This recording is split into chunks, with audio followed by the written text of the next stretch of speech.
Hello दोस्तों, आज हम बात करने वाले हैं पर्सनल फाइनेंस पे। बहुत ही इम्पोर्टेंट टॉपिक है। मुझे आज भी समझ में आता है कि हम जब मिडिल क्लास फैमिली से और लोअर मिडिल क्लास फैमिली से आते हैं, ये बहुत कहीं हमें सिखाया ही नहीं जाता, कहीं हमसे कोई बात ही नहीं करता। हमारी फैमिली में पैसा, फाइनेंस ये क्या होता है, कोई डिस्कस नहीं करता। लेकिन हमें बहुत जानना बहुत ज़रूरी है। ये एक तरह से एजुकेशनल वीडियोस जैसा रहेगा। पर्सनल फाइनेंस सबको आना चाहिए, तभी तो आप फाइनेंस अपना सही कर सकते हो। आप बेसिकली हम मिडिल क्लास में करते क्या है, सैलरी आया नहीं बट उसको खर्च करने का प्लान बना लेते हैं। यही तो करते हैं। फिर हमारे पास ले दे के कुछ बचता नहीं है, फिर हम नेक्स्ट सैलरी का वेट करते हैं और उसके पहले ही उसकी प्लानिंग रेडी होती है कि जैसे ही आएगा ये चीज़ खरीदना है, ये चीज़ कर लेना है, खत्म। फिर से सैलरी आने का टाइम हो गया, प्लान रेडी। तो हम लोगों का ये आदत है कि सैलरी आने से पहले उसकी खर्चे का पूरा प्लान रेडी रखते हैं। कभी फाइनेंस का और प्लानिंग किया ही नहीं हमने लॉन्ग टर्म में कि कैसे उसको सेव किया जाए, कमाया जाए, क्या फाइनेंस करना है, क्या फाइनेंस के बारे में हमें जानना ज़रूरी है। तो उसके लिए सबसे पहला चीज़ आपको क्या करना है ना, अगर आप अकेले वर्किंग हो अपने घर में, तो एक आपको टर्म इंश्योरेंस या इंश्योरेंस आपका होना चाहिए।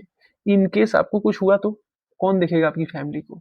तो उसका आप ध्यान रखें। मैं एक सजेस्ट करूँगा कि आप टर्म इंश्योरेंस ले लें। बहुत ही कम पैसे में आपको 1 सीआर तक का टर्म इंश्योरेंस मिल जाएगा।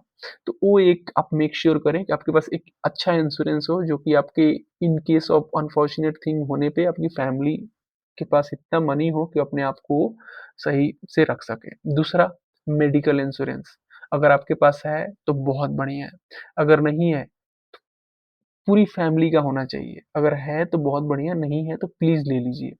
खरीद लीजिए, थोड़ा महँगा आता है मुझे पता है, बट खरीदना बहुत ज़रूरी है। क्योंकि अगर आपको भी पता है एक बीच इस फैमिली में आया, तो वो फिर आपका पूरा बजट बिगाड़ देगा। कुछ भी कोई हॉस्पिटलाइज़ हुआ, हॉस्पिटल गया तो भगवान ना करे ऐसा। लेकिन अगर नहीं है तो कीजिए। अगर नहीं आप खरीद पा रहे हो तो प्रधानमंत्री वाला स्कीम है ना, सबको 5-5 लाख का एक कवर करते हैं, उसमें जोड़ने का ट्राई कीजिए। वो देखिए उसको कैसे व्यवस्था एक नाइट में, एक दिन में नहीं होगा, बट उस पे आज काम करना स्टार्ट करेंगे, 1-2 दिन, 1 महीना, 2 महीना में आप जोड़ सकते हैं। तो ये 2 चीज़ आप मेक श्योर करें। तीसरा, अगर आपकी बेटी है, तो उसके लिए शादी-उदी का व्यवस्था करना पड़ेगा आपको। तो थोड़ा-थोड़ा उसके लिए पैसा डालना स्टार्ट कीजिए। सुकन्या समृद्धि वाला जो स्कीम है, बहुत अच्छा स्कीम है, गवर्नमेंट की स्कीम है, उसमें आप डाल सकते हैं।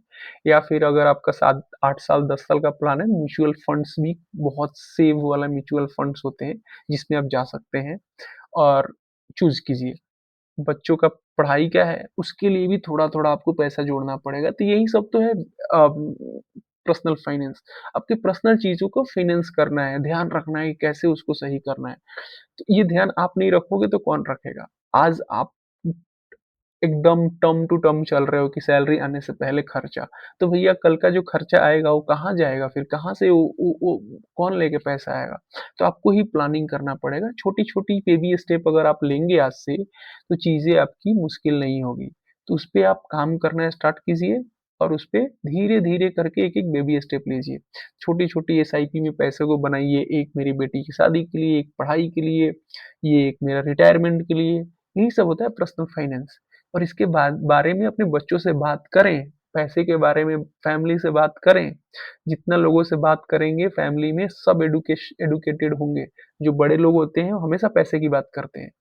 पैसों की डिस्कशन करते हैं घर में, पैसे कैसे कमाया जाए, कैसे सेव किया जाए। सेविंग जो है ना और जो इन्वेस्टमेंट है ये भी एक हैबिट है।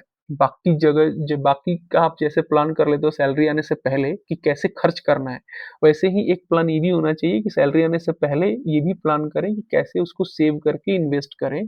थोड़ा-थोड़ा ही सही ₹100 ₹500 धीरे-धीरे, धीरे करके आपका हैबिट बनेगा और फिर आप उस तरफ जा सकते हैं।